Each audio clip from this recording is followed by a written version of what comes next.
So the things we looked at, and I've typed them down out here for you. We looked at paid and unpaid search results. When you type a search term, we saw that the unpaid search engine looks at the domain name, your website address. It gives a lot of information, importance to the page title.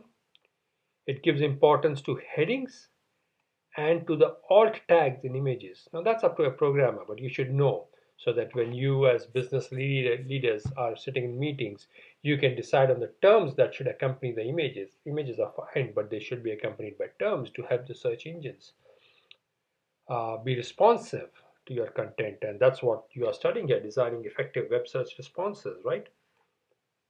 We had a look at robots.txt, a file which is placed inside the folder of the website, which tells search engines what it is not allowed to look at. So you might have some content like a price list which is subject to change, or some other content which you don't want the search engine to look at.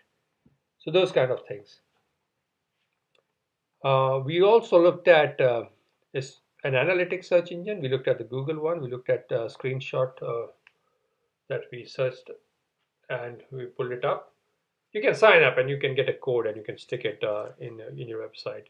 But the thing is, once you hire an analytics service, it will read data from your visitors. It will read which country they come from, what language browser they've used, what kind of device they've used, and it will provide you with all of that information for you to start optimizing your content in order to sort of move towards your desired traffic, your desired target audience.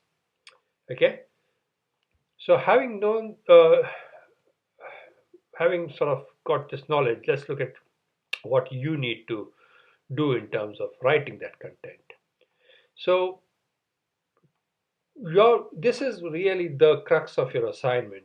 Now that you understand how a search engine thinks and how an analytics engine can provide you with information that is helpful to you to fine tune that content, this whole assignment is targeted at that.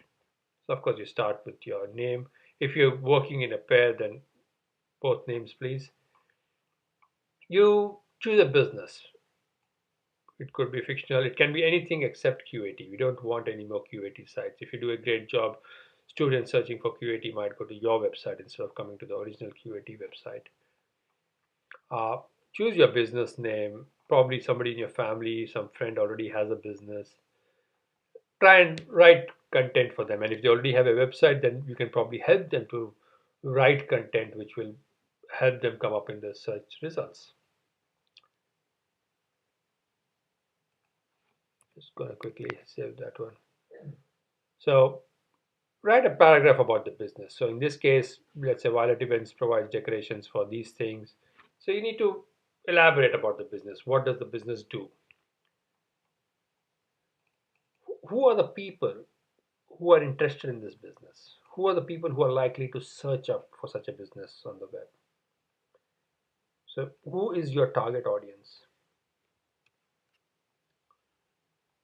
Now when you create content to respond to search engines, first thing I want you to do is read about Google, read about Bing, read about DuckDuckGo, and give me a paragraph about how these search engines think, how they behave, what they do. It's all about how do they rank pages, okay? Primarily, how do they rank pages? Then you start writing content for your website. So if Violet Evans is your business, what kind of a domain do you need? And I've written your domain should contain the words Violet Evans. And so if your business is, like one of the students said, Kananath Construction, then the recommendation should be that Kananath Constructions, these two words should be in the domain. If you're targeting construction in Brisbane, then constructioninbrisbane.com.au wouldn't be a bad idea, because then you have hit the search term construction in business straight away, and Google will rank you up very high if your domain matches the search term that is going to be most useful to you, or most used search term by users who want to come to your website. Write content for at least 3 pages. So your business will certainly have an about page. It will certainly have a contact page. Apart from that, the business will offer a product or some products or a service. So a product or a service page, and let's make it product. So write the content. So you have to write the content. I've sort of tried to give you a template here. For the about page, have a page heading, what kind of content will go. You might have a subheading with content. You might have footer.